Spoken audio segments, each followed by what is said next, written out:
How's it going, everyone? And welcome back to the Black Metal Rebellion. Gonna do things a little different again today. If you couldn't already tell, this is going to be another top 10 list of some horror movies.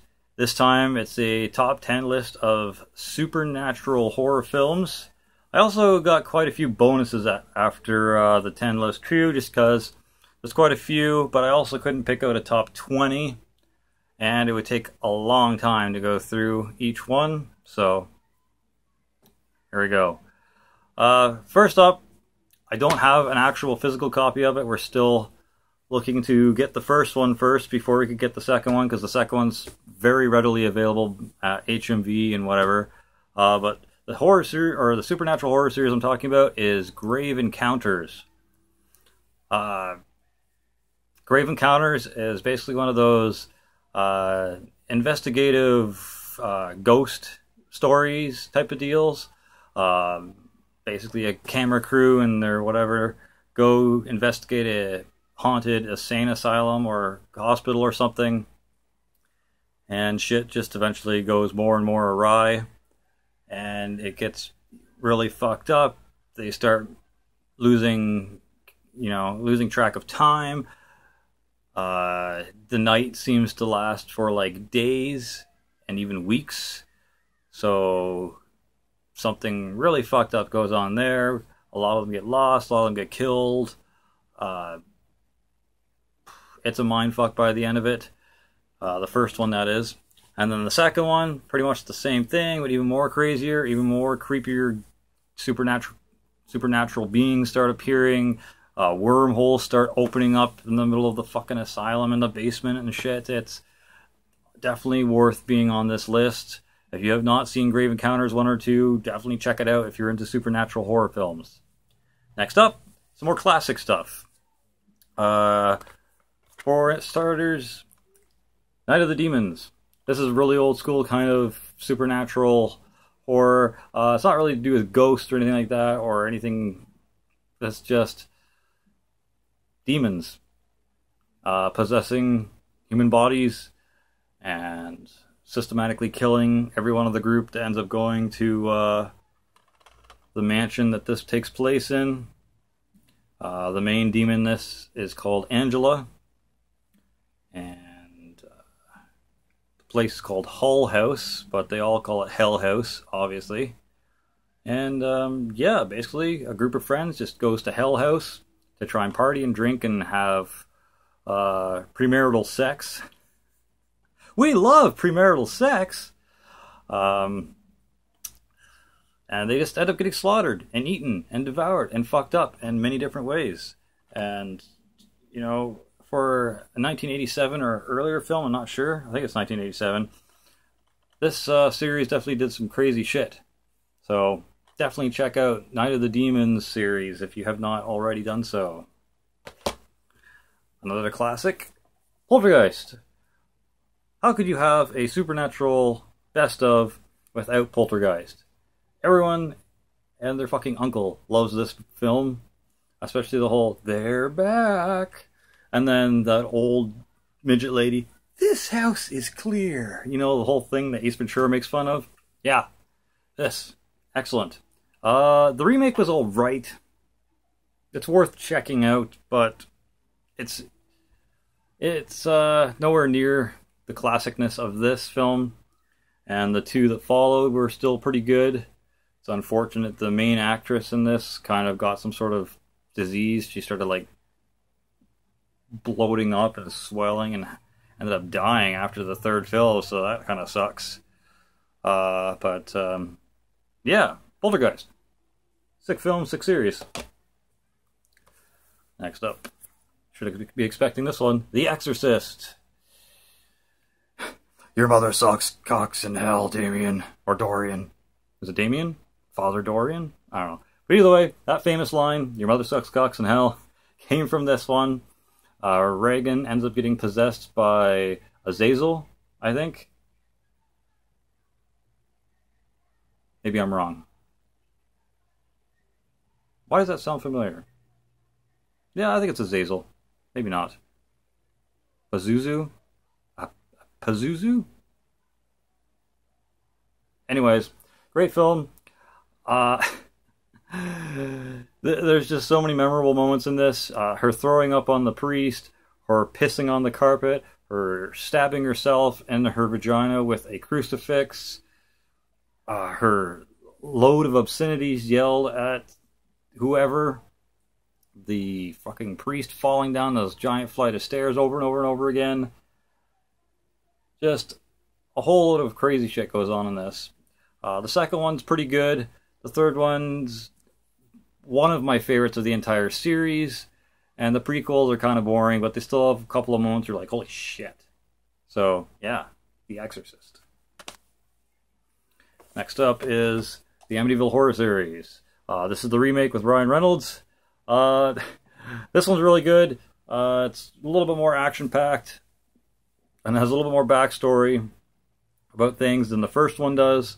And it's also got Ryan Reynolds running around topless throughout the entire movie, basically, and can't complain about that. I mean, most people either want to be him or be with him. So, yeah.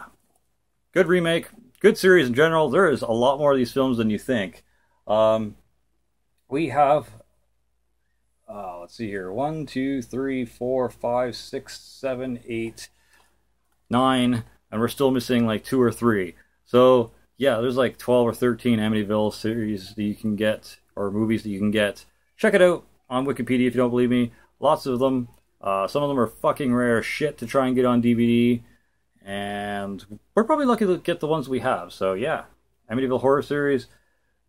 Get out. Like, that's where that whole thing started. Really cool. It's an actual place in the States somewhere. So, really neat.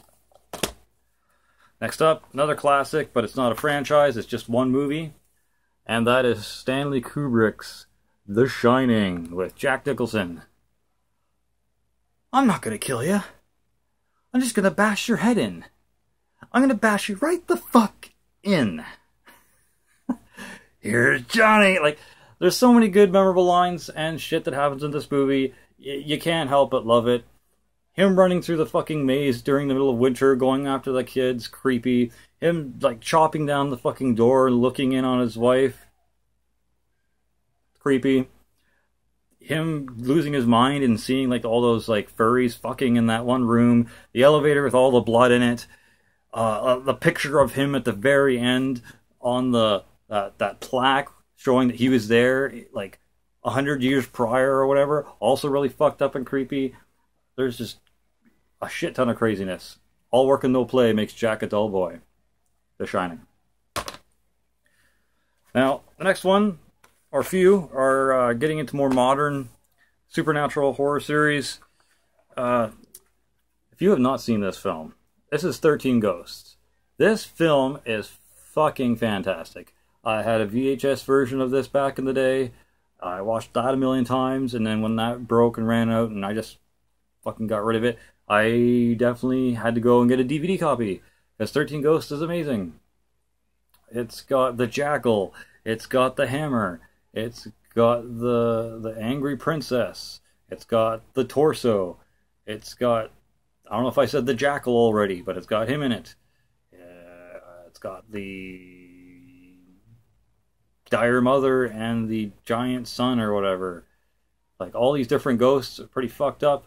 And I don't know if you can see that right there, but it's got the dude from Scream, who is also in Hackers, who is also in Serial Mom, which is a hilarious film. Just, I love that actor, and this film is fantastic. If you've not seen this, do yourself a favor and check it out. Whether you like supernatural horror movies or not, this has got blood, tits, Jessica Alba, the dude from Scream, some pretty cool backstories and shit. Just go see this film. 13 Ghosts. Next, might agree with me, might not, but The Ring. Better than the Grudge. Better than Shudder. Better than a couple of other ones too that are along the same lines. I like the backstory. Samara is freaky as shit. The video that you watch in this is kind of freaky too and kind of weird. Just a really good classic slash modern that's going to be a classic one day. Supernatural horror film. You've seen it. I know you have. Great stuff. Probably don't need to talk about it. The second movie, Ring 2, just as good. And I couldn't care if they come out with Ring 3, 4, and 5. I just want to hear more about the backstory of that and see more people just get petrified and frozen in that, like, scarier beyond belief fucking look. They're like permadead. Fucking creepy. Okay, next. Sort of along the same lines, but sort of not. Fear.com. I don't know if you like this or not. Some people found it cheesy. Some people didn't really like it. I did. I really like it. It's kind of cool. The fucking chick on the back there scares the shit out of me.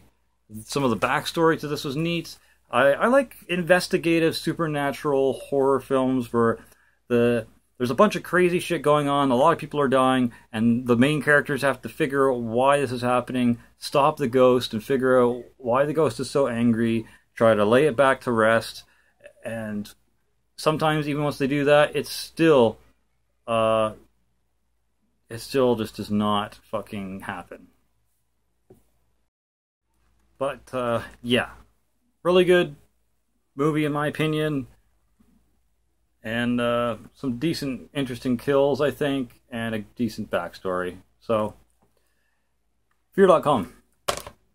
Next up, Mirrors. This one I think doesn't get enough recognition and enough praise because some of the kill scenes in this were fucked. Like, really fucked. And the backstory is kind of interesting, and the fact that there's more reveals going on, there's more stuff to discover. Once again, I like how that happens, how the main character's got to figure out how to stop this thing, and even though he thinks he's got it figured out, some other crazy shit goes down, and he tries to stop that shit too, and just keeps spiraling into more and more crazy stuff. I loved Mirrors. Some of the death scenes in this were pretty brutal, like the guy slitting his fucking throat open, that chick like ripping her own fucking jaw off or whatever in the bathtub was fucked up. Just really good. Kiefer Sutherland's an alright actor. I don't mind him so much. And you never know what's on the other side of the mirror. Mirrors. Wasn't a big fan of Mirrors 2. There's one or two things in it that was alright, but most of the time, if I'm going to check out one of the two, it's going to be the first one. Next. The Unborn. This had its good moments, it had its bad moments, but it still fell into one of those things where it's like they're trying to figure out why shit's going down. There's a little bit of twist and turns there that I at least didn't expect, and I enjoyed it. There's some really creepy moments. There's some like holy fuck moments. There's like some odd dream sequences, and then the conclusion just gets more and more epic as it continues. That kid is freaky as shit. So, yeah. Basically, the person has an unborn twin, I think, and they're trying to claw their way back into reality, like our world. So, very neat. Check out The Unborn if you haven't, and let me know what you think. Next up, same thing. One Missed Call just has it to the nth degree. You just keep going and figuring out different things, and one more kind of discovery after the other. And then when you think it's done, it's not. There's still some more shit that you have to figure out. And you pick up the phone and you hear how you die. And then they all try to avoid it. But nope. They end up dying. And the sound that they made or heard in the phone call ends up being the way they die. Except for one person, because they finally figure it out. I don't know if that's a spoiler or not, but how they figure it out, you'll just have to watch and see if you have not seen it before, but I recommend checking this out. Really, really good. One Missed Call. And that ringtone, creepy as shit. Next up, Mama. This is really recent. The story is okay. These kids kind of grew up feral in the woods. This one mother sacrifices herself to save the kid, I think, or doesn't. I think she may have like actually killed one of the kids while she's diving into the waters and sacrificing herself to get away from these hillbillies or some shit. But anyways, these girls are supposedly raised by this supernatural ghost woman, and then they're rescued and try to be raised normally, and shit just gets weird. The supernatural entity that's been raising them follows them wherever they go and just starts wreaking havoc on the adopted parent, who just happens to be a female bass player, which is kind of cool. Just character building facts that was kind of interestingly thrown in there. And then the ending is fucking boss. It's creepy. The effects are kind of neat. Just the reveal of the main creature and everything that goes on is pretty sweet, I think. But mama, check it out. All right, now this, if you can't see the difference or the similarities here, Army of Darkness and the Evil Dead series. Now, you might not consider this too supernatural, but the guys that he fights isn't just undead. They're not zombies. They are deadites. So they're demons, once again, possessing the living. And this idiot has to figure out how to stop them and send them back to hell. And throughout the first two movies, he does a shit job of it. Like, he dispatches the deadites one by one, of course, just bumbling around and, like, just barely doing it. But by the time this movie hits, he's ripped, he's battle ready, he knows how to fight them. He just unfortunately gets, sucked through a wormhole back in time, in the medieval times, and now he has to figure out how to get home by reading from the Necronomicon, and he fucking messes up saying Klaatu or Nictu Verada. See, I can't even do it. But Klaatu Verada Nictu. Ah, there we go. He says necktie. He says nectar. He said which none of that works. The undead are not buying it. The deadites aren't buying it. So shit gets fucked up. Shit goes awry. He eventually, somehow succeeds in stopping this army of darkness, but even then, even once he's won, by the end of the film, he fucks up again, and there's two different endings. Either one, he fucks up. He ends up in modern time and brings the deadites with him, or he sleeps for too long and goes into the future where shit's just been taken over by the dead, the society has collapsed, and he's like, I slept too long, or whatever. And yeah. I fucking love Bruce Campbell as Ash. And the remake was brutal as fuck. It didn't have Bruce in it, except for like a 2-second post-credits scene. But I can't wait to see more. I can't wait to check out Ash versus the Evil Dead series on DVD once it's done being filmed on Starz, because I can't get Starz Network. I don't know how to fucking view it online, so I'll just buy it when it comes out on DVD. That should be sweet. And if the rumors are still true, that should lead up to Army of Darkness 2 and Evil Dead 2, and eventually there will be a third movie where both of those worlds collide, probably through a wormhole. I'm sure Ash will get sucked through a wormhole and end up in that one chick's realm, which is basically the same thing. And they'll have to figure out how to stop the Deadite Army. But there's just so much that can be going on with this, and I can't wait to see it. It's going to be fantastic. Finally, the last one on here, and I might do a series of horror movies that you may or may not know, but this would probably be one of them if I did. This is a bonus and kind of introductory to that next video I'm going to do. But Carved. This is a tartan Asian extreme film. It's a foreign film. It's subtitled, but it's English dubbed and stuff like that.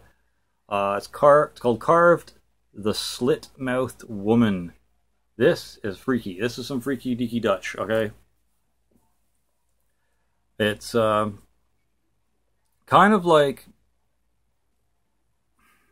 The Grudge, but just, I don't know. It's one of those creepy fucking Japanese horror films that just really, I don't know, it messes with you. And it's brutal at times, and you almost wished that they would make a English version of it, or, you know, just do a remake like they did with Ring and The Grudge and all that other stuff, because this film is amazing. And it's one of those hidden gems that, unless you're looking in the foreign horror section in your local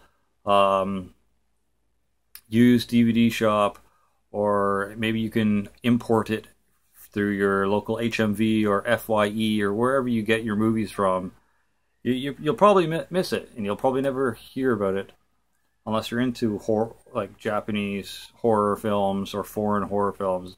But definitely, if you can do it, get your hands on a copy of this. Check it out somehow. Carved, the Slit-Mouthed Woman. This is fucked, but really, really good. So, thanks for watching. This has been the top 10 horror movies and franchises with 5 bonuses and that kind of sneak preview into my upcoming video about top 10 horror movies you may or may not have seen, but fucking should. So let me know if you like it. Let me know if I should keep doing this horror movie showing series and stuff like that. And stay sick, and I will see you next time, dudes. And fuck off.